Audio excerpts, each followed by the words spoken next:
প্রাকৃতিক প্রতিকূলতার কাছে অসহায় মানুষ। তবে একদিনে একটি গ্রাম নিশ্চিহ্ন হয়ে যাওয়ার ঘটনা সাম্প্রতিক সময়ে বিরল। এমনই ঘটনা ঘটেছে পশ্চিম সুদানের দারফুরে। অঞ্চলটিতে ভয়াবহ ভূমিধসে মৃত্যু হয়েছে অন্তত ১,০০০ মানুষের। পুরো একটি গ্রাম চাপা পড়েছে পাহাড়ি মাটির নিচে। অলৌকিকভাবে বেঁচে গেছেন মাত্র একজন।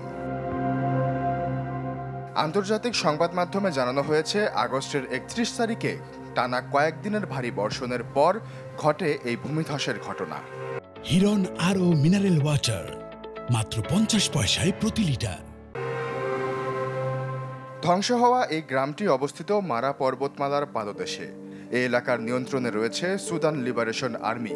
সংগঠনটি জানায়, ভয়াবহ এই প্রাকৃতিক দুর্যোগে পুরুষ, নারী ও শিশু সবাই চাপা পড়েছে মাটির নিচে।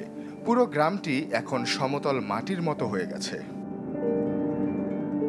সংগঠনটির পক্ষ থেকে জাতিসংঘ ও বিভিন্ন আন্তর্জাতিক ত্রাণ সংস্থার প্রতি জরুরি আহ্বান জানানো হয়েছে, যেন দ্রুত উদ্ধার অভিযান চালিয়ে অন্তত মরদেহগুলো খুঁজে বের করা যায় এবং মানবিক সহায়তা পৌঁছে দেওয়া হয় দুর্গতদের কাছে।